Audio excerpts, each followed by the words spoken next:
Cette fois, le sujet que nous abordons, là encore, est un peu particulier, mais ce n'est pas a priori une préoccupation majeure et quotidienne des gens de l'informatique, mais qui a quand même une conséquence ou des conséquences par les aspects technologiques qu'il aborde. Et c'est le problème donc de la cybersécurité, mais vu du côté des États, ou si vous préférez, la guerre numérique, puisqu'on parle beaucoup de guerre numérique, encore que ce terme ne me paraît pas réellement bien adapté.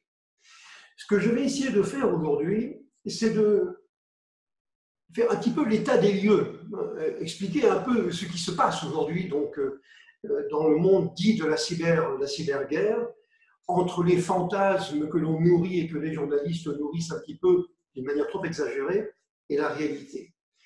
La réalité n'est pas très agréable, à vrai dire. On est quand même sous la menace d'épées de Damoclès très, très ennuyeuses, très gênantes, qui non seulement peuvent mettre en péril, on va dire, nos personnes, pour nos données, par exemple le vol de nos données personnelles, mais également, donc, par contre-coup, les entreprises.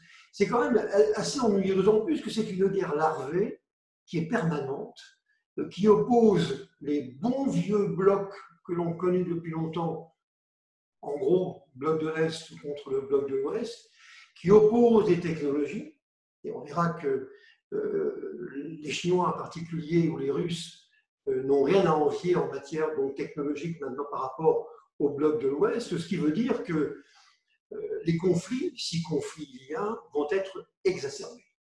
Alors, c'est de cela dont on va parler aujourd'hui. Hein. Je vous dis, c'est un peu particulier. Alors, évidemment, vous allez constater que on va donner plutôt des informations qui viennent plutôt du camp de l'Ouest, hein, tout simplement parce qu'on manque un petit peu donc d'informations fraîches de la part de nos amis russes, chinois et autres. Donc il faut bien quand même partir de quelque chose. On essaiera quand même d'être le plus impartial possible, et lorsque je vais vous montrer un peu l'organisation de la Russie, de la Chine, et puis donc des États-Unis, c'est d'une manière impartiale. Nous, on ne fait que constater ce que l'on croit donc connaître, hein, et vous allez voir que finalement, tout ça, ça finit par se ressembler. Bien.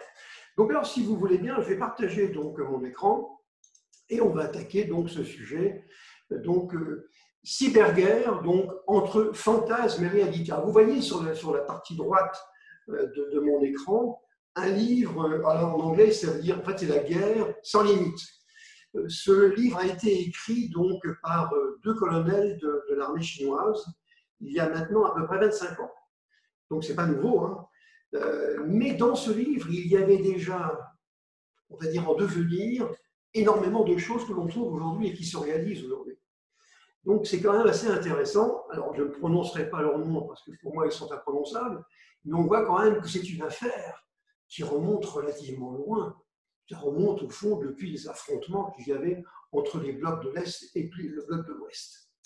Alors, quel est on va d'abord un chiffre. Un chiffre entre 2009 et 2018, il y a eu une augmentation de 440% des attaques liées à un objectif politique. En gros, il y a eu donc 440% de plus d'attaques de type cyberguerre, comme on le désignera aujourd'hui. C'est donc considérable. Maintenant, il faut quand même être un tout petit peu honnête, faire la différence, la distinction entre ce qui est purement politique, hein, purement agression entre États, et ce qui est purement mafieux, ce n'est pas toujours évident. D'autant plus que certains pays entretiennent des relations quand même, on va dire, soutenues, c'est moins qu'on puisse dire, avec certains groupes mafieux qui parfois apparaissent en premier plan lorsqu'il y a donc des attaques. Ça s'est produit avec les Russes, ça s'est produit également avec les Chinois. Donc, faire la distinction entre ce qui est purement politique et de ce qui ne l'est pas complètement, ce n'est pas très évident. Alors, nous allons donc suivre ce sommaire qui est ici. Hein. Je pense que maintenant, même si je ne crois pas, je vous dis tout de suite, je ne crois pas à la notion de cyberguerre. Ça, c'est un terme qui me paraît sensationnel. C'est vrai qu'il y a des agressions. Mais ce sont des agressions qui font partie d'un ensemble plus important, plus complet. C'est les agressions entre les États. Et ce n'est qu'une composante de ces agressions. Donc moi, je n'aime pas trop donc parler de cyberguerre. C'est plutôt un fantasme. Maintenant, c'est quand même, du point de vue des effets quotidiens, des effets concrets, c'est quand même une réalité. Je crois que la période angélique est terminée. Il faut arrêter de se dire que tout le monde s'aime et qu'on veut tous notre bonheur. C'est pas vrai. Il y a une opposition qui est épouvantable entre les États aujourd'hui. Et puis, on va dire que les armées numériques et les outils numériques sont devenus extrêmement intéressants et utiles dans cet affrontement qui est permanent. Donc, je crois qu'il faut arrêter de s'imaginer qu'on est dans une période encore angélique où tout le monde s'aime bien, c'est pas vrai. Il faut aussi avoir conscience d'une certaine inconscience des États. On verra qu'il y a en fait deux grands blocs. Il y a les États-Unis, les Chinois, donc les Russes, et puis quelques autres pays encore, et puis il y a tous les autres. Les autres sont, à mon avis, un peu inconscients, parce qu'aujourd'hui, on peut assez facilement provoquer on va dire des perturbations dans leur économie, arrêter des systèmes industriels, des centrales thermiques, par exemple. On est capable de le faire. Donc, il ne faut surtout pas s'imaginer que c'est une affaire qui ne concerne que les autres. Ce n'est pas vrai du tout. Ça concerne vraiment tout le monde et tous les peuples. Et on verra qu'en fait, il n'y a qu'une trentaine de pays qui ont véritablement pris ce problème à bras-le-corps, hein, parmi donc tous les pays qui existent sur la planète. Bien sûr, c'est une question de moyens, mais je pense qu'il y a quelque chose de fondamental là-dedans, c'est qu'en fait, l'informatique, vous savez, c'est une arme de pauvres. On n'a pas besoin de mettre en place des divisions de blindés qui vont coûter des fortunes colossales pour attaquer l'ennemi. Vous me direz, on aura besoin de ressources de calcul lourdes, fortes, c'est vrai. On en aura besoin. C'est vrai que ça peut coûter cher, mais comparativement, c'est une arme de pauvres. Et c'est d'autant plus grave que ça veut dire que les conflits vont s'étendre. Et comme on trouve aujourd'hui des outils qui nous permettent d'attaquer à des prix extrêmement bas, ne serait-ce que sur le cloud, je veux dire, ça commence à devenir extrêmement gênant.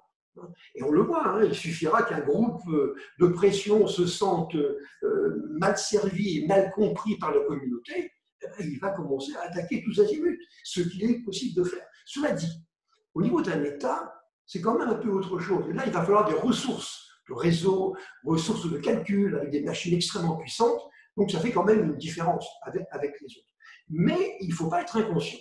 Alors, c'est quoi donc une cyberpuissance numérique au sens donc capacité donc attaquer donc un ennemi? On va voir la réalité des chiffres aujourd'hui. Je vous donnerai toutes les statistiques qui sont crédibles actuellement hein, dans ce domaine. Et puis, je vais vous indiquer les faits marquants qui sont connus, sachant qu'il y en a beaucoup qui ne le sont pas, parce qu'on peut admettre, on peut considérer en tout cas que certains pays ne sont pas très bavards en matière donc d'attaque de la part des autres. Les blocs en présence, on va voir, donc effectivement, il n'y a rien de nouveau là-dedans. L'organisation des principaux acteurs.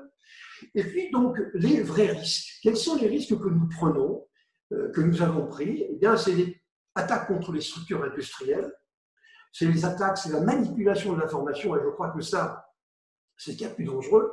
On l'a vu en 2016 avec les élections américaines, donc l'affrontement entre Donald Trump et Hillary Clinton. On a bien vu que, disons que les intervenants externes, donc Cambridge, entre autres, ne se sont pas privés pour modifier donc, le processus normal, qui normalement est démocratique. Et ça quand même, ça me semble extrêmement gênant, parce qu'il faut faire la distinction entre le fait d'intervenir sur les centrifugeuses iraniennes avec le virus Stuxnet, qui avait été fait par les Américains. Ça, c'est une chose. La manipulation de l'information, c'en est une autre. Et je pense que les outils numériques sont quand même plutôt faits pour mettre la pagaille dans l'information au point qu'on ne saura plus où se trouve la vérité, Je crois que ça sera l'un des graves dangers qu'il y aura donc demain. On ne saura plus réellement où est la vérité. Hein. Avec les deepfakes, par exemple, on fait dire à la patronne du Parti démocrate américain des choses qui sont absolument fausses. On pourrait même faire dire à M. Trump des commentaires sur les œuvres de Socrate. Évidemment, je ne crois pas qu'il s'y intéresse beaucoup. Mais ça, c'est quand même très grave. La vérité, on ne saura plus la cerner. Et donc, c'est une manipulation de l'information, et ça, c'est un risque tiré de bien un autre, sur lequel je reviendrai après, c'est celui des objets. Nous sommes maintenant amenés à manipuler, à être plutôt environnés d'objets, y compris sur nous-mêmes. Mais un objet, c'est quoi? C'est un capteur. Un capteur, c'est quoi? C'est un ordinateur, c'est-à-dire avec quoi dedans? De la mémoire, un processeur, du traitement et des moyens de connexion. Oui, ça pourra donc participer exactement de la même manière à des attaques de grande envergure. Et puis on va voir aussi à quoi il faut s'attendre. Alors je vous donne ma définition de ce que l'on appelle une cyberattaque, on va dire gouvernementale. Donc cyber warfare, donc au sens anglais du terme, c'est une attaque qui est menée par un État ou une structure opérationnelle pour le compte d'un État, par des moyens purement numériques, conventionnels ou innovants. On va voir qu'il y a l'inquiétude que nous avons, c'est qu'on va se servir d'armes numériques qu'on ne connaît pas, en particulier des algorithmes de chiffrement dont on ne connaît pas la nature. Donc quand on ne connaît pas quelque chose, c'est difficile de se défendre. Et donc qui ont pour objectif, et qui a pour objectif de détruire ou d'empêcher le fonctionnement d'installations vitales, hein, de récupérer des informations confidentielles, et puis de déstabiliser donc une cible politique, c'est ça.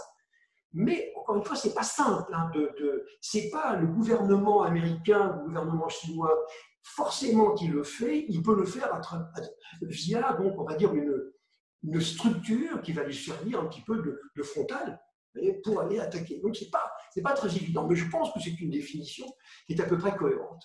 Alors, globalement, hein, on parle beaucoup de cyberguerre aujourd'hui. Et c'est vrai qu'elle existe. C'est vrai qu'il y a des actions. Voilà. J'en donne ici un certain nombre, mais je reviendrai après, puisque je vais vous faire un catalogue un petit peu de toutes les attaques qui ont plutôt une connotation de type politique. Hein. En 2016, par exemple, la Corée du Nord avait attaqué la Corée du Sud. Ça avait duré 1 an. Hein, et ça avait permis aux troupes donc, du président, comment on dit ça, donc Kim Jong-un, de voler 42 000 documents confidentiels. Donc 80%, 95% étaient liés donc à la défense. Et dans le même temps, 140 000 machines gouvernementales avaient été ciblées. Cela dit, attention, il ne faut pas tomber non plus dans le délire de certains écrits, à savoir toutes les attaques de la planète, ce n'est pas les Coréens du Nord. Ils en font aussi, évidemment. Et ça, c'en était une qui visait donc la Corée du Sud, mais ce n'est pas toujours eux, hein, même s'ils ont quelques velléités pour le faire. La Russie, elle avait procédé à des attaques de même type. Hein. Alors ça, c'était contre l'Estonie. Il y a eu donc tout un tas on va dire, d'actions contre l'Estonie, l'Ossétie du Sud, la Géorgie, etc., dans lesquelles les Russes étaient derrière et qui avaient donc utilisé des moyens numériques. Hein, et puis plus récemment, évidemment, contre l'Ukraine. Mais ça, j'aurai l'occasion d'y revenir. Les Chinois, il y avait un rapport qui remonte déjà à 2013. Vous voyez, ce n'est pas nouveau, et que l'on doit à un dénommé Joe McReynolds, qui est un expert en stratégie militaire, du Centre américain donc, de recherche, et donc d'analyse sur le renseignement, qui indiquait que les Chinois avaient des unités de pirates informatiques avec 3 grandes catégories d'intervenants. Des militaires, vous voyez, ça rejoint tout à fait ce que je disais tout à l'heure, des militaires, des civils, dans des organisations gouvernementales et puis des groupes indépendants, donc motivés, qui pouvaient être mobilisés à la demande. Alors, est-ce qu'ils sont vraiment indépendants? Je vous laisse le soin d'en décider, hein. Mais en tout cas, c'est un petit peu ça. Puis quant aux Occidentaux, à commencer par les Européens et puis les Américains, ils font évidemment la même chose. Le budget américain, je vous le donne tout de suite aujourd'hui, pour 2020, il est de 17 milliards de dollars, uniquement pour des produits numériques, pour des attaques numériques. Et on pense d'ailleurs que c'est même beaucoup plus que ça. Mais là encore, les Américains ne sont pas particulièrement prolixes pour s'expliquer sur ce sujet. Bon, en tout cas, ils font pareil. Alors moi, je pense qu'on pourrait attaquer, mais ça ne s'est pas encore produit, on pourrait constater bientôt une première attaque qui, là, véritablement, pourrait être une véritable guerre. Et donc, une attaque qui serait revendiquée comme telle par un pays qui voudrait en attaquer un autre. Jusqu'à maintenant, les choses se faisaient d'une manière un tout petit peu secrète, on va dire discrète, hein. Mais demain, on peut très bien imaginer, eh bien, j'attaque tel pays, mais ouvertement. Pas trop l'intérêt de le faire, mais ça pourrait être le cas. En tout cas, il n'y a jamais eu aujourd'hui donc de cas comme ça. Pourquoi est-ce que l'on pense à cela? C'est parce que certaines organisations d'aujourd'hui, on pense entre autres au Moyen-Orient, à Daesh, donc l'État islamique, etc., ont besoin on va dire, de publicité sur leur action. Et donc souvent, ils disent « nous attaquons ». Nous attaquons, même si derrière, ce n'est pas forcément suivi des faits. Mais ça peut être un bon moyen de propagande que de dire, voilà, je vais attaquer les États-Unis, alors que je suis une toute petite structure. C'est un côté un peu frappant, au moins au plan journalistique. Alors, bon, bah, je vous l'ai dit, hein, donc, je donne ma définition, en tout cas, de ce qu'est donc la guerre, un conflit armé entre des groupes politiques. C'est une définition qui ne s'applique pas, à mon avis, donc à la guerre électronique. Je pense qu'on confond aujourd'hui l'outil numérique avec la finalité guerrière. C'est la même confusion que l'on fait avec la guerre bactériologique.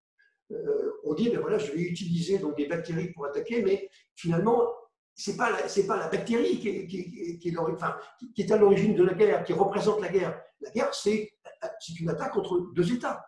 Donc c'est un petit peu différent. Là. Je pense qu'on confond l'acte de malveillance politique qui peut effectivement déstabiliser un pays avec une véritable guerre.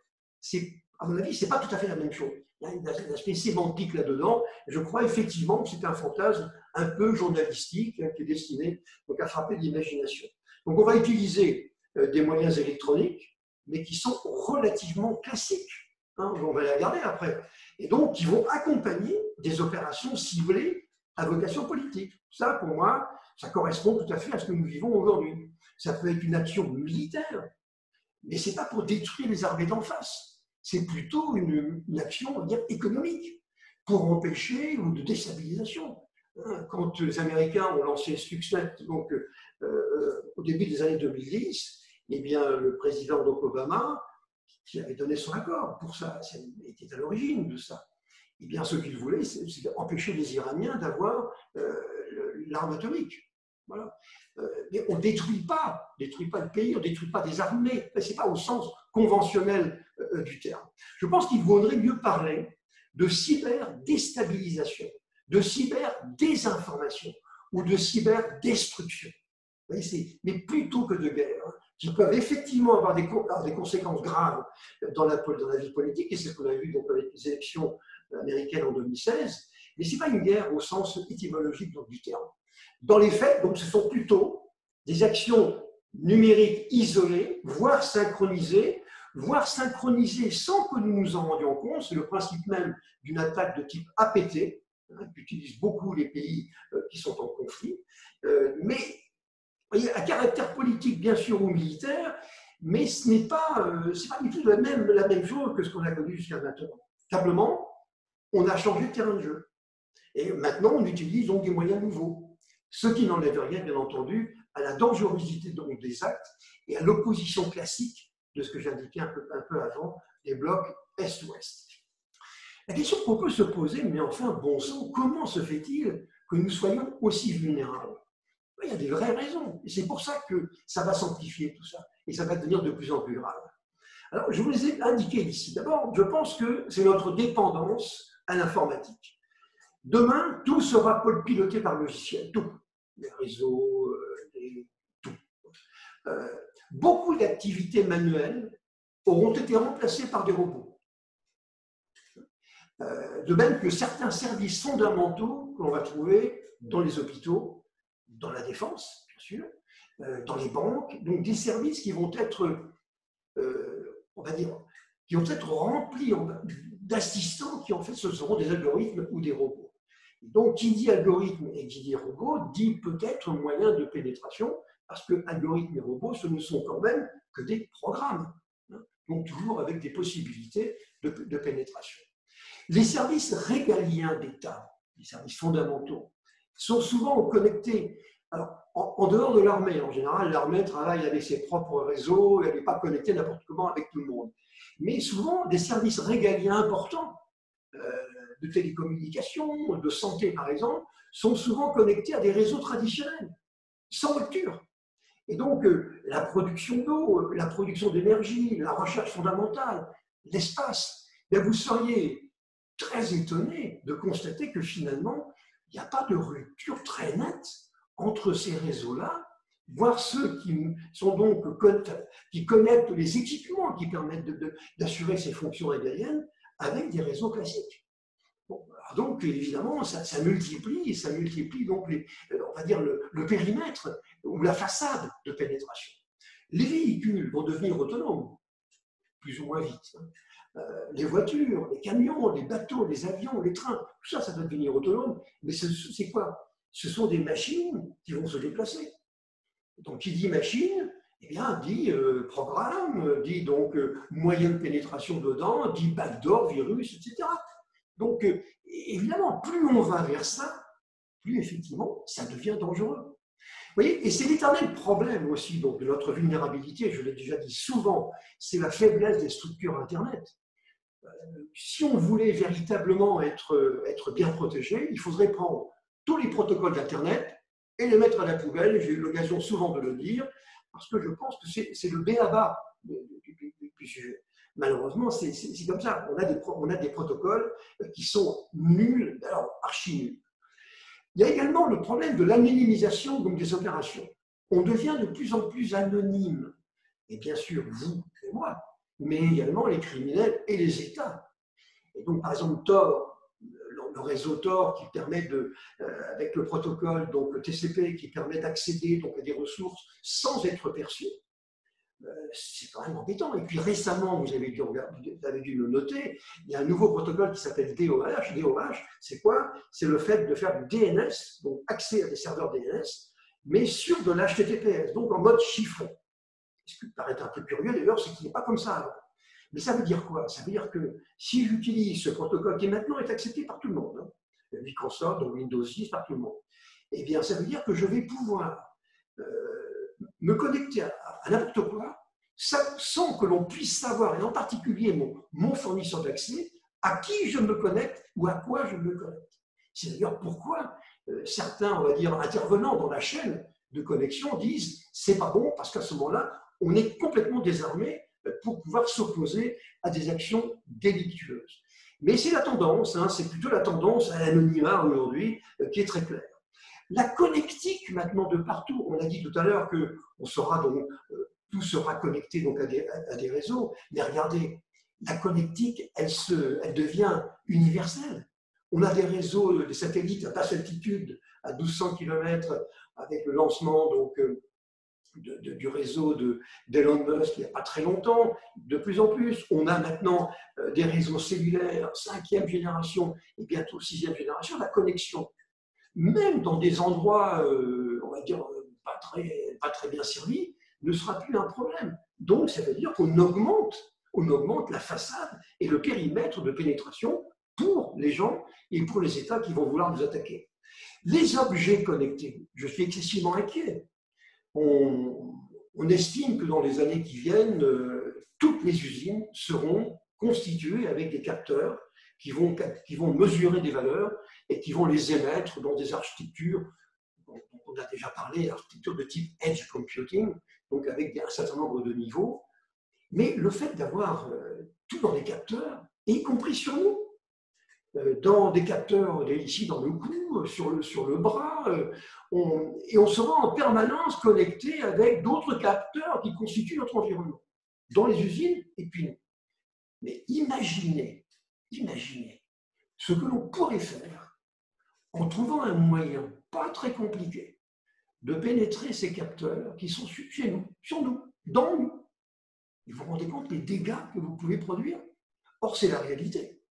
En plus, ces capteurs, les IoT comme on les appelle improprement, ne sont pas, on va dire, ne sont pas exempts donc, de défauts en matière de sécurité. On utilise dedans des systèmes d'exploitation d'IRTOS qui sont des systèmes donc temps réel avec une faible empreinte mais qui ne sont pas bien connus et qui sont mal protégés. Et donc, moi, avec prolifération des capteurs dans les usines et dans notre environnement personnel, chez nous, ou bien dans nous, sur nous, eh bien, nous allons multiplier donc les possibilités d'attaque.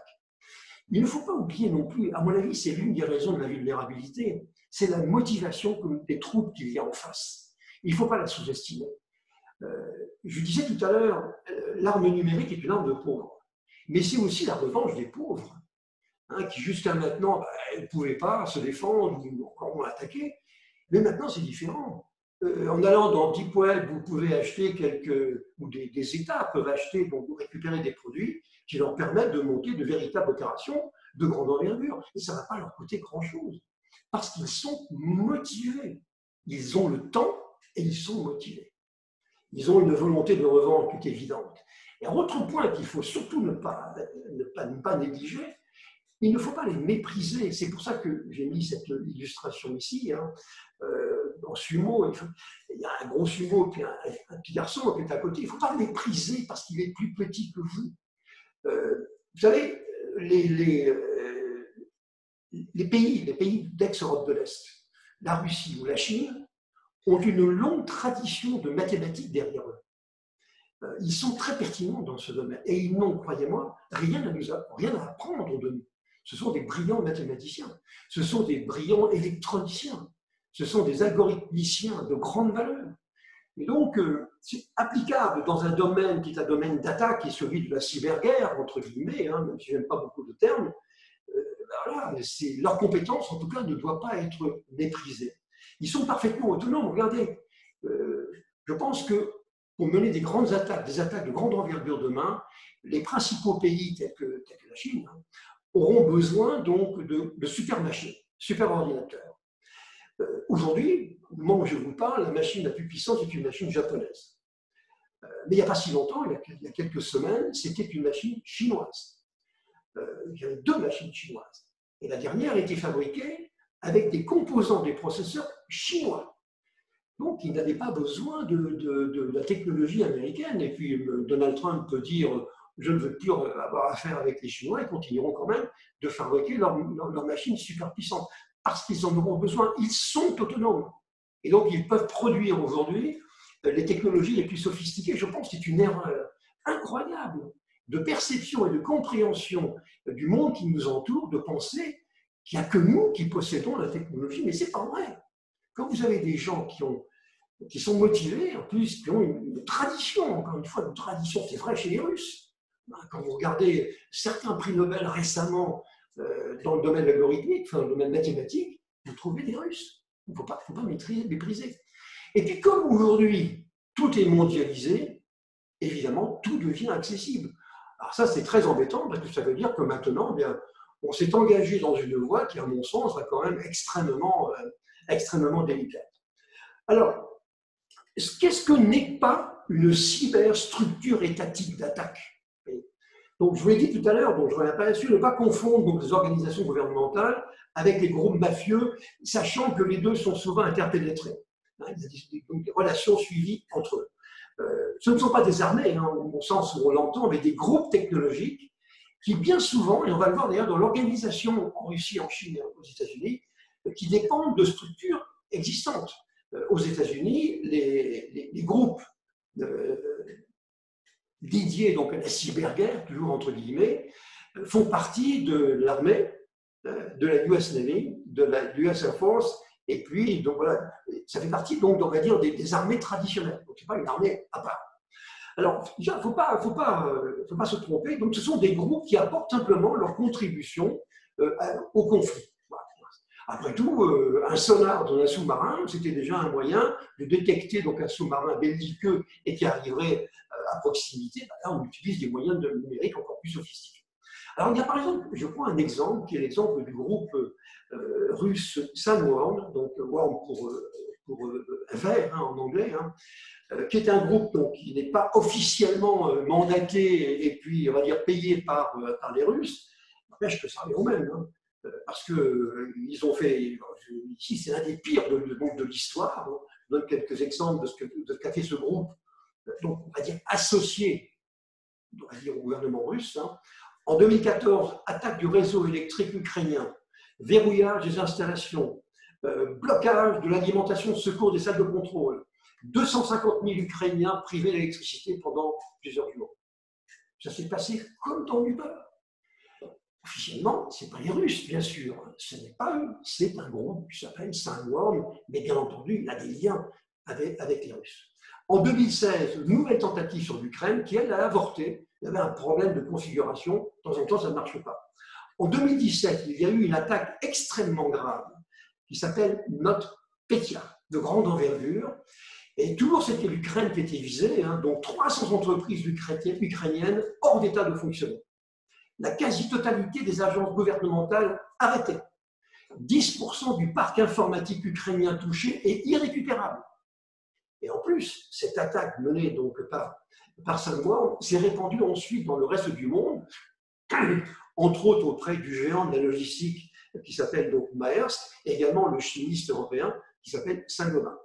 Le coût évalué donc de NotPetya, il est à peu près de 10 milliards de dollars, mais à mon avis, à 30 milliards près. Vous voyez, donc, à 30 milliards près, en fait, on n'en sait rien. On n'en sait rien, on sait que ça a coûté très cher. Et donc, voilà. En 2017, une autre attaque qui a été menée par ce groupe, donc Sandworm, et Sandworm a ciblé les Jeux Olympiques de Pyeongchang, donc en Corée du Sud, toujours pour le compte donc le compte des Russes, qui n'étaient pas très contents que leurs athlètes, une bonne partie de leurs athlètes ont été interdits les Jeux Olympiques pour fait de dopage. Alors, ils se sont vengés comme ça et ils ont confié donc à Sandworm le soin d'aller un petit peu titiller les installations de Pyeongchang, donc en Corée du Sud. Alors, c'est quoi une cyberpuissance? Alors, donc, je vous ai dit tout à l'heure qu'il y a à peu près 30 pays dans le monde qui ont développé des capacités d'attaque. Alors, j'ai pris un exemple qui me paraît intéressant, l'un de ceux qui me paraît les plus crédibles, c'est le NCPI, qui est un index qui mesure, on va dire, l'efficacité de ces pays en fonction de 7 critères. C'est la surveillance et le contrôle des groupes nationaux et des forces de persuasion, des groupes étrangers. Hein. C'est le renforcement et l'amélioration des cyberdéfenses nationales. C'est le contrôle et la manipulation de l'information, troisième critère. C'est la collecte de renseignements à l'étranger pour le bien de la sécurité nationale. C'est l'accroissement des compétences nationales en matière de technologie, applicable donc à la cybersécurité. C'est le fait que la capacité, sixième critère, de destruction ou de désactivation de l'infrastructure et des capacités donc de l'adversaire. Et puis, septième critère, c'est le fait d'intervenir dans la définition des normes internationales de cybersécurité. NCPI, comme ça, a défini 32 indicateurs qu'il appelle des indicateurs d'intention et 27 indicateurs de capacité. Alors, vous voyez sur ces schémas ici, vous voyez donc, sur le dessin de gauche, vous voyez donc les 10 premiers pays en fonction de ces critères. Alors, ils font ensuite une cuisine interne avec une pondération là-dedans, et ils ressortent quoi? Ils ressortent finalement une espèce de hit parade des pays en matière, on va dire, de pertinence en fonction de ces 7 critères. Alors c'est très reconnu, c'est un indice, le NCPI, qui est accepté par tout le monde, et on voit quoi? Eh bien, ce sont les Américains, les États-Unis, qui ont des moyens importants et qui sont les premiers. On voit, alors en termes d'intention et puis donc d'une part donc l'intention et puis donc la capacité, on le voit donc premier en capacité et deuxième en intention. Les Chinois sont derrière, deuxième en capacité et premier donc en intention. On peut dire que nos amis chinois sont très motivés. Le troisième, c'est le Royaume-Uni. Quatrième, c'est la Russie. On aurait pu penser que la Russie était un petit peu plus loin. En fait, la Russie n'a pas forcément, officiellement, c'est pour ça qu'elle est dixième, des capacités énormes. Elles sont assez cachées. Il y avait un groupement donc, qui s'appelle RBN, qui avait donc pignon sur rue à Moscou. Il y avait plusieurs centaines de personnes, mais il a été fermé. C'est le Russian Business Network, un groupe, il a été fermé. On a un peu le sentiment que les Russes ne cherchent pas à montrer leurs pectoraux. Hein. Ils font faire les choses plutôt par des groupes intermédiaires. Alors, donc, ils sont donc dixièmes sur ce plan-là. En cinquième position, on trouve les les Netherlands, donc la Hollande. En sixième, c'est la France. Septième, c'est l'Allemagne. Huitième, le Canada. Neuvième, le Japon. Et dixième, l'Australie. Alors, on prend ce que l'on veut, bien entendu, mais ça positionne quand même, en tout cas. Et il y a là-dedans quelque chose qui m'a toujours étonné, c'est la non-présence d'Israël. Nous savons tous que les Israéliens ont chez eux les plus brillants informaticiens et les plus brillants spécialistes de la cybersécurité au monde. Mais ils n'apparaissent pas en direct. En fait, on a bien vu, c'était le cas avec Stuxnet. Stuxnet avait été mené par les services américains, mais également par les Israéliens, mais les Israéliens ont toujours dit que ce n'était pas vrai. Donc, ce qu'il faut savoir d'Israël, c'est que c'est un noyau de compétences absolument extraordinaire, motivé, toujours pareil, mais qui n'apparaît pas trop sur le devant de la scène. Donc, on ne le voit pas dans ce palmarès, on va dire, des 10 premiers pays tels que le conçoit le NCPI. Alors, quelques statistiques un petit peu pour, encore une fois, il faut s'en méfier. Je vous ai dit tout à l'heure que la période angélique était terminée, mais quelques statistiques. Alors, je vous ai dit, on a peu d'informations. Alors, je vous avais dit, le budget donc, américain en 2020 est de 17 milliards de dollars. À mon avis, c'est beaucoup plus que ça. On a parlé de l'augmentation de 440% des cyberattaques. Alors, quelques chiffres intéressants. 26,3% des attaques sont dirigées contre les Américains. C'est pas étonnant. 32% donc, des attaques chinoises ont visé les États-Unis entre 2009 et 2018. Mais aussi Hong Kong, 6,3%, l'Australie, on se demande pourquoi, 6,3%, l'Allemagne, 6%, l'Europe, très faible, 3,8%. Manifestement, ce n'est pas vraiment la cible. Et puis le Royaume-Uni, donc 3,6% que j'ai séparé, puisque maintenant, avec le Brexit, ils ne font plus partie de l'Europe. 35% des attaques sont politiquement motivées par des liens avec la Chine ou la Russie. 11% des attaques sont en relation avec l'espionnage. Et donc, tout ça, ça revient à replacer, si on replace tout ça dans le contexte donc, global de la sécurité, qui n'est donc pas que gouvernemental. Vous voyez, en 2017, le gouvernement fédéral américain avait relevé plus de 35 200 incidents de sécurité, de cybersécurité, qui avaient un lien potentiel avec les organisations étrangères. C'est énorme. Vous me direz, sur Internet, de toute façon, tout est énorme. Donc, c'est le cas également pour ces statistiques. Alors, si ça vous intéresse, si vous avez un rapport à écrire là-dessus, je vous ai mis ici les origines des cyberattaques gouvernementales.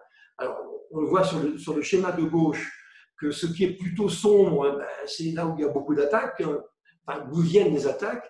Bon, manifestement, ici, c'est la Chine, c'est donc le bloc russe.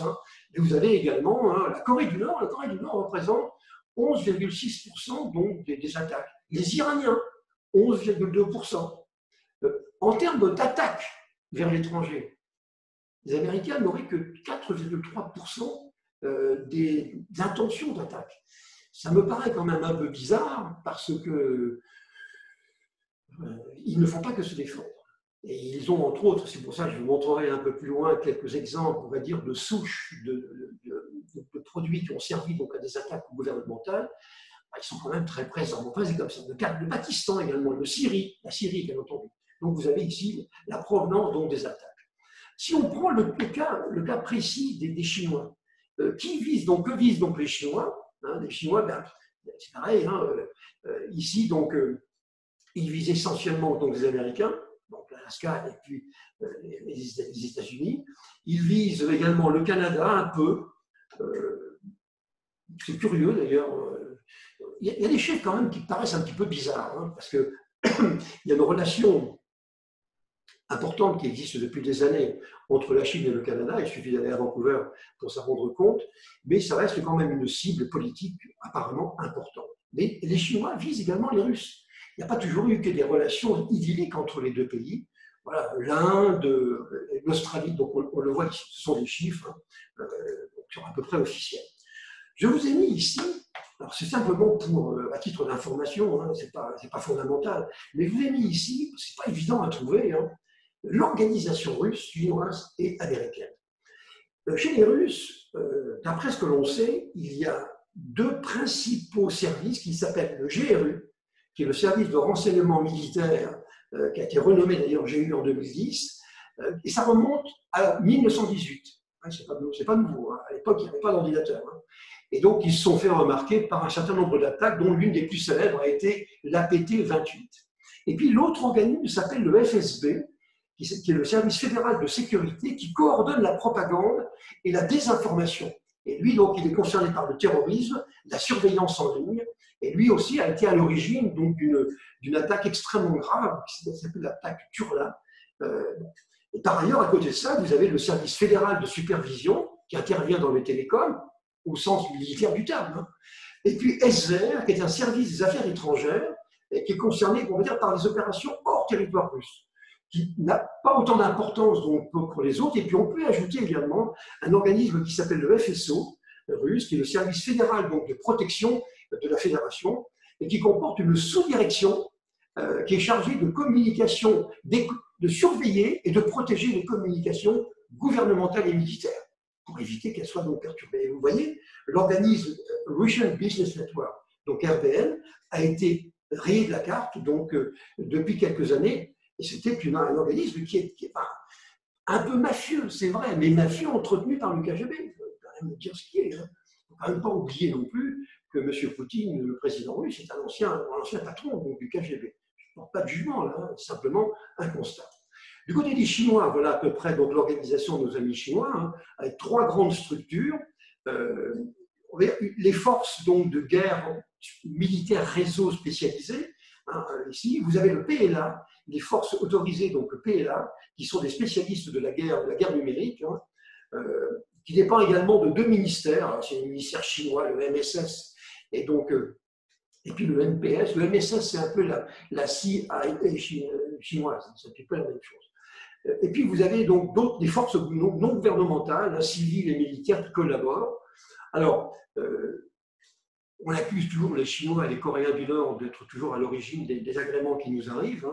Bon, les Canadiens ont signalé l'activité de plusieurs départements donc, du gouvernement fédéral qui ont été compromis, donc c'était en 2011. En 2014, ils ont dit que les hackers chinois avaient attaqué donc, les machines du National Resource Council, donc, qui est un organisme spécialement fait donc, chez les Canadiens, qui existe chez les Canadiens. Bon, les Américains en ont des pages entières, donc, parmi quelques exemples ici.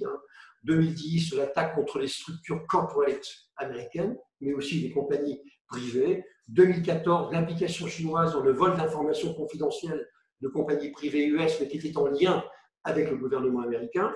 2014, des hackers associés au gouvernement chinois sont entrés dans les systèmes des compagnies aériennes américaines, d'entreprises impliquées dans le suivi et la coordination des mouvements de troupes américains.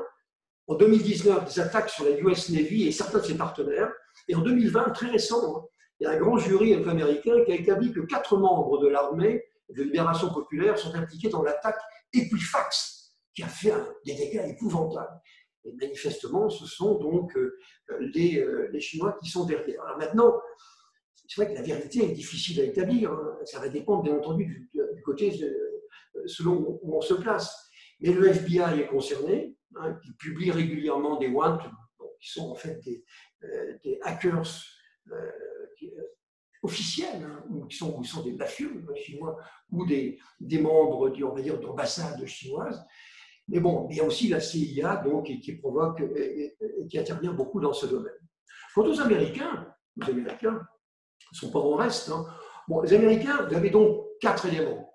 Vous avez donc l'armée, et vous avez à l'armée, vous avez une branche de la US Cybercommand, c'est-à-dire qui est constituée de plusieurs organismes. Le 9e Army Signals Command qui en fait partie. Vous avez la United States Army Intelligence and Security Command. Pareil, ce sont des organismes qui appartiennent à l'armée de terre. Du côté de la US Marine, donc on a la United States Marine Corps. Donc c'est une armée, c'est un groupe qui travaille dans le cyberespace. Du côté de la Navy, vous avez une Fleet Cyber Force donc, qui est constituée de 4 composants.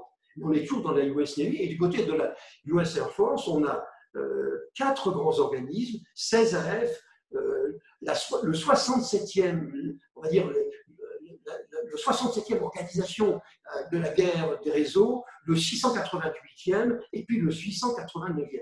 Mais c'est une organisation qui est extrêmement traditionnelle. Et c'est pour ça qu'on voit bien que les attaques qui sont menées par les Américains, de défense américaine, viennent finalement on va dire des organismes ou des armées traditionnelles. Ce n'est pas une armée constituée uniquement numérique. Bon.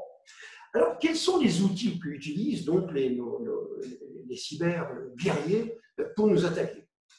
Alors, j'en ai détecté un certain nombre, certains plus importants que d'autres.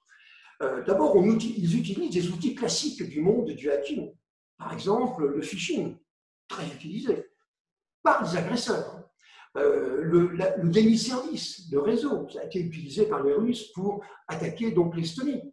Des chevaux de Troie, des virus dits zéro-day, pour lesquels il n'y a pas d'antidote, des backdoors, l'attaque récemment, donc l'attaque Shamoun, qui a effacé donc 30 000 ordinateurs du pétrolier saoudien Aramco, était une attaque de type backdoor. Donc finalement, ce sont des outils assez traditionnels. Ils utilisent également des outils de demande de rançon, ransomware, des courriels frauduleux, des outils de stéganographie, c'est-à-dire qu'on cache quelque chose dans autre chose, dans une image, dans une vidéo, vous voyez, on cache quelque chose d'autre. Ça s'appelle la stéganographie, un principe qui est utilisé depuis très longtemps. Jules César l'utilisait pour communiquer avec ses troupes. Stéganographie. Et surtout, ils utilisent des APT, bon, je regarde un tout petit peu un exemple, qui sont en fait une combinaison d'attaques plus ou moins traditionnelles, qui constituent un entier, mais qu'on ne décerne pas, qu'on ne comprend pas comme un entier. On voit des attaques, c'est vrai, mais on ne se rend pas compte que c'est une attaque organisée par un État. Ce qui est très inquiétant, ce qui me gêne beaucoup et ce qui me fait peur, c'est qu'ils utiliseront et ils utilisent des outils inconnus. Des algorithmes de chiffrement sur des bases mathématiques nouvelles, qu'est-ce qu'on va faire? Des algorithmes de compréhension de type intelligence artificielle sur des cibles spécifiques, je serais quand même très mal à l'aise. Ils vont utiliser des outils que je ne connais pas aujourd'hui et donc contre lesquels j'aurais du mal à me protéger. Ils vont utiliser bien entendu les algorithmes d'intelligence artificielle. J'ai pris la précaution tout à l'heure de dire qu'ils ne nous ont pas attendus pour être pertinents et compétents donc, dans ces domaines. Et donc, entre autres, le machine learning, pourquoi? Par exemple, pour apprendre du comportement des cibles. Et donc, à la suite d'une attaque que je vais mener, une attaque APT que je vais mener contre un pays, eh bien, je vais surveiller, par exemple, par le suivi des réseaux sociaux, eh bien, je vais surveiller quelle va être la réceptivité ou la compréhension, la perception de ma cible. Et donc, j'ai des moyens de machine learning qui me permettent d'apprendre et d'être de plus en plus efficace. Le deep learning, c'est pareil, ça me permet de sortir de masses très importantes de type big data, des éléments structurants, des états d'esprit, des idées partagées. Et c'est ça qu'avait fait donc Cambridge Analytica. Donc sortez donc des masses d'informations qu'il y avait dans Facebook, et bien on va dire des sous-ensembles de comportements qui avaient des points communs. Oui, c'est pour ça c'est l'intelligence artificielle. On peut également, et ils utiliseront également, des outils de simulation, des outils de ce qu'on appellera aussi des jumeaux numériques. Si on attaque, mettons, les structures pétrolières, ou plutôt atomiques donc, de l'Iran, on peut très bien imaginer d'avoir des outils de simulation et puis donc des outils de surveillance au plan, exactement comme un jumeau numérique, qui vont permettre d'affiner donc l'attaque que je vais mener ou le suivi que je vais faire. Tout ça, ce sont des outils que je vais pouvoir réutiliser, et croyez-moi, ils ne vont pas s'en priver. Les outils de simulation, les deepfakes avec les vidéos, on l'a dit, mais les deepfakes, vous ne pouvez pas aujourd'hui savoir si vous avez affaire à une véritable vidéo ou qui est une fausse vidéo, c'est pas possible.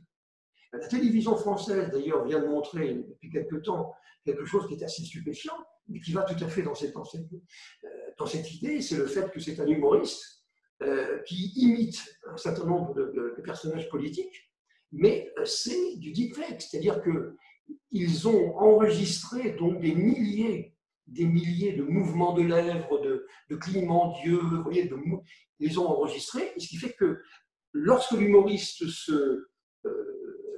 fait ces comparaisons, enfin ces imitations, et bien ces imitations, elles sont dans la bouche de ces cibles politiques. Alors, ce n'est pas la guerre, là, mais ça montre bien que le deepfake, c'est très difficile. Et cette télévision française dispose d'un ordinateur absolument, de ressources de calcul absolument énormes. On croit savoir qu'il faut à peu près 7 heures d'une énorme machine pour générer 1 minute de deepfake, hein, en ayant déjà toute la bibliothèque donc, de mouvements de lèvres, de mouvements de yeux. Ça sera utilisé, c'est certain. Il va donc falloir une puissance de calcul qui va être absolument considérable, donc des machines scientifiques en cluster, des machines quantiques peut-être un jour, si on arrive à les faire marcher, je ne suis pas certain.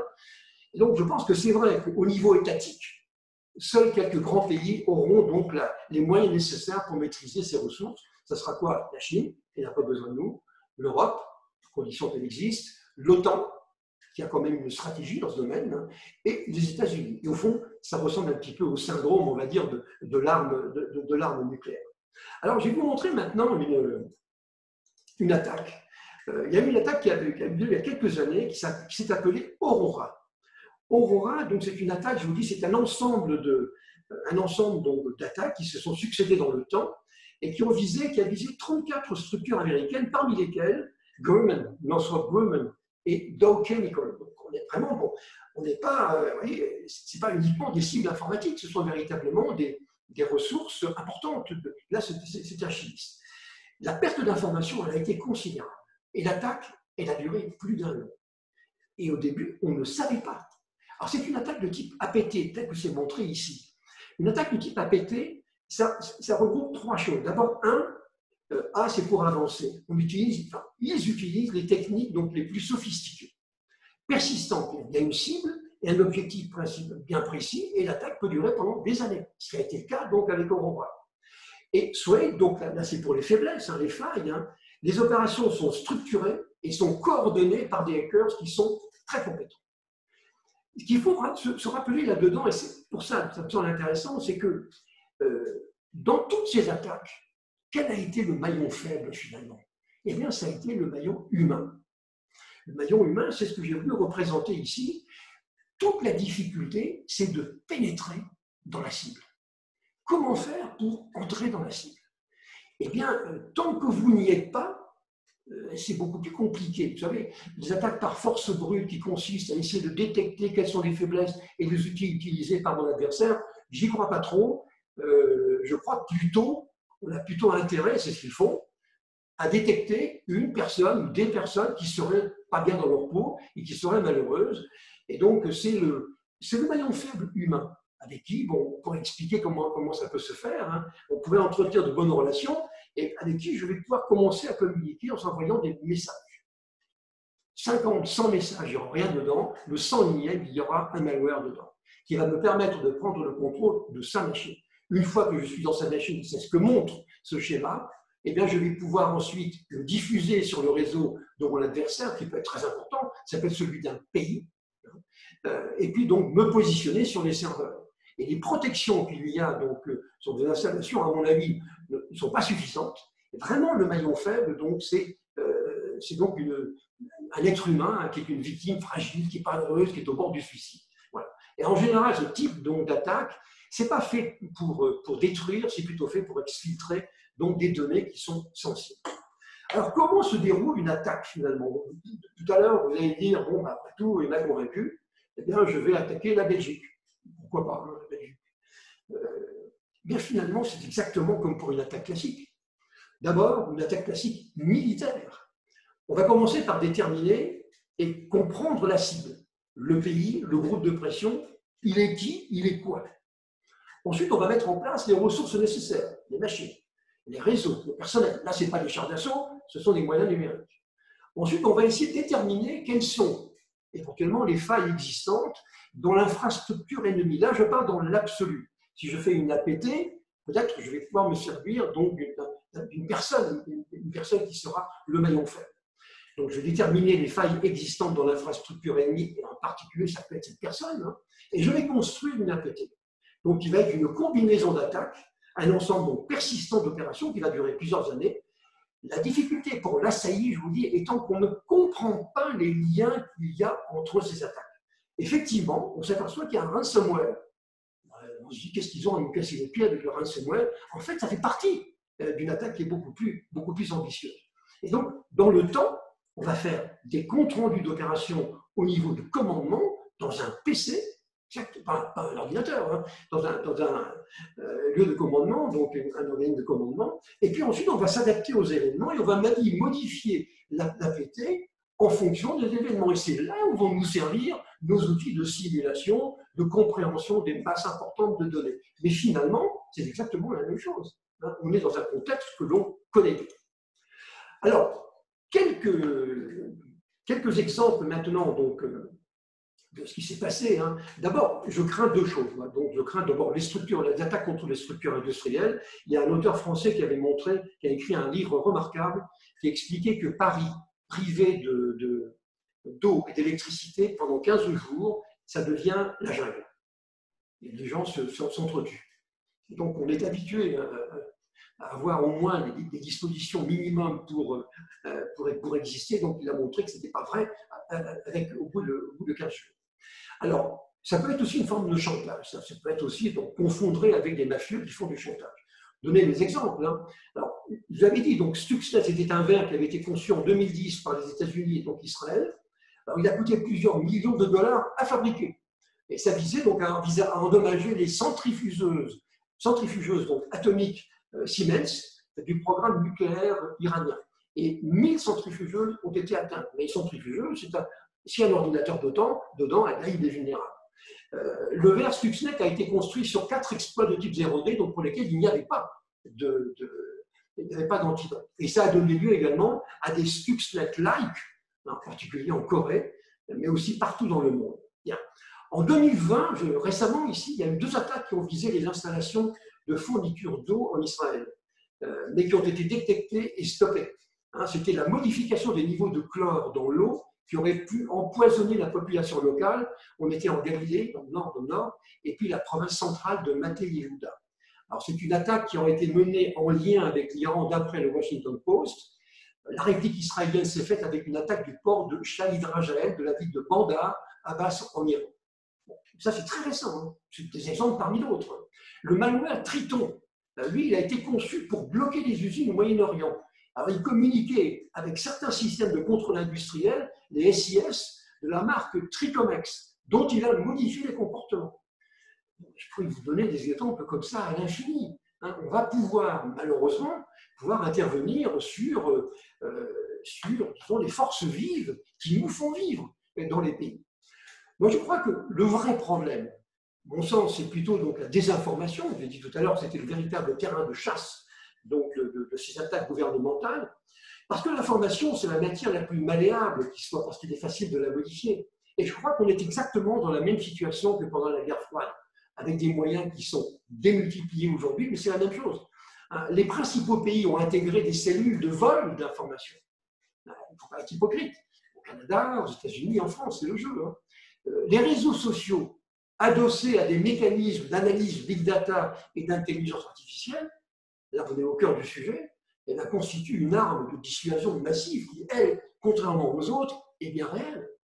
Bon, les agences russes ont lourdement investi dans les réseaux sociaux à des fins de manipulation politique. Regardez, en 2016, le GRU et le FSB dont j'ai parlé tout à l'heure, eh bien, sont entrés dans les machines du comité donc, national-démocrate et ils ont publié des faux discours de déstabilisation qui concernaient Hillary Clinton, dans lesquels ils montraient la collusion entre Hillary Clinton et Wall Street. C'est justement ce qu'on lui reprochait, ça.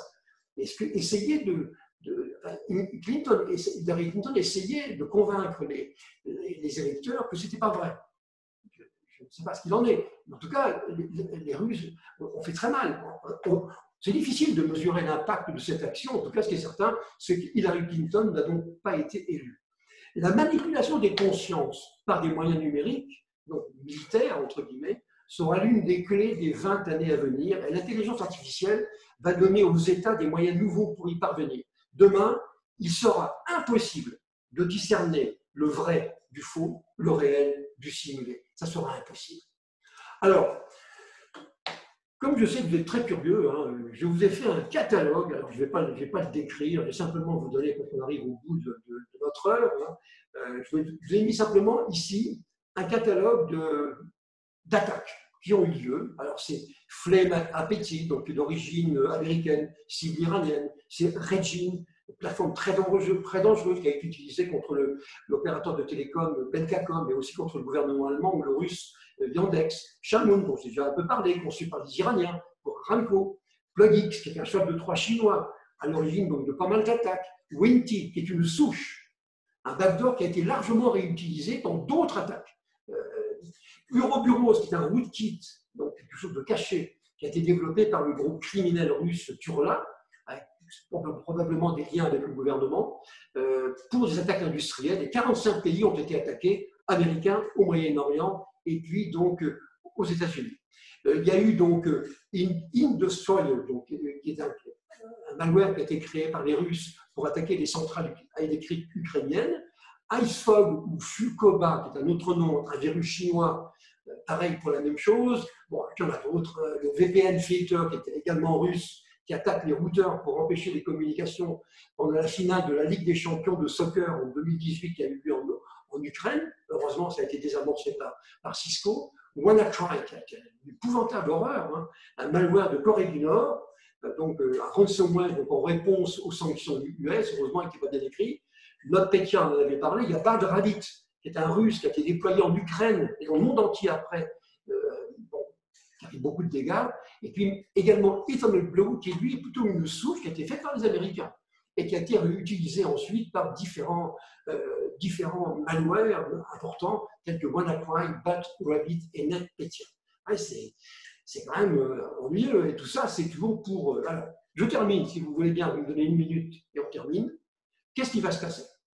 Je pense que la situation actuelle va s'aggraver, mais pas au point de devenir la guerre moderne. Ce sera simplement une composante. On n'a pas de solution pour l'empêcher. Hein, vous savez, les missiles ne s'arrêtent pas aux frontières, et pareil pour les malwares. Vous dites, bah non, je ne passe pas la frontière, c'est pas ça. Les grands pays vont prolonger leur affrontement et le numérique sera de plus en plus présent, bien entendu, à côté de méthodes plus traditionnelles. Les attaques, elles seront généralement hébergées dans le cloud. Et on peut déjà parler de CWAS, c'est-à-dire Cyber Warfare, en tant que service du cloud. Les sites de production à vocation terroriste continueront de s'étendre avec tous les outils nécessaires, des formations qui existent aujourd'hui, de l'assistance technique, si on patauge un peu pour mettre en place ces choses-là. Les attaques vont gagner en maturité, plus sophistiquées, avec des nouveaux intervenants très motivés et compétents. La mouvance islamique, bien entendu, le Pakistan, la Corée du Nord, l'Iran, l'Inde.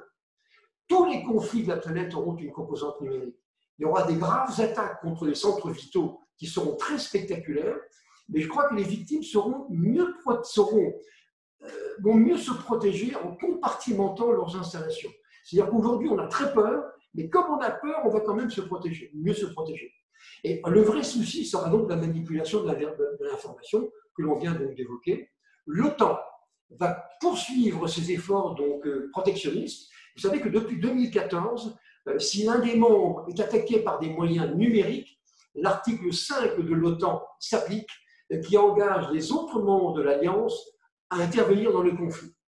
Le plus inquiétant, c'est ce que je vous avais dit, c'est que l'arme numérique, à mon avis, se démocratise et placée entre des mains expertes et motivées, comme c'est le cas, eh bien, ça va provoquer de graves dégâts, mais on n'a aucun moyen pour empêcher sa dissémination.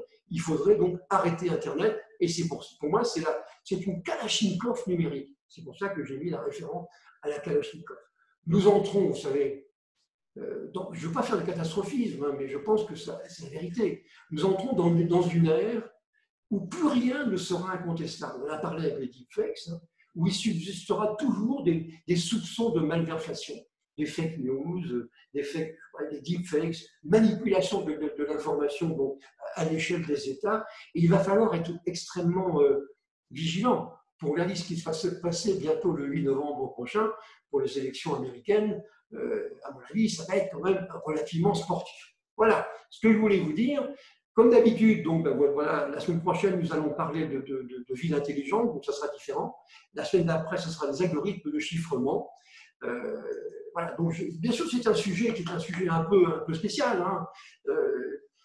N'y voyez pas de parti pris dans ce que j'ai dit. Moi, je dis simplement qu'on est dans une situation qui est un peu délicate et il ne faut pas avoir peur de dire les choses et les appeler par leur nom. voilà, tout simplement.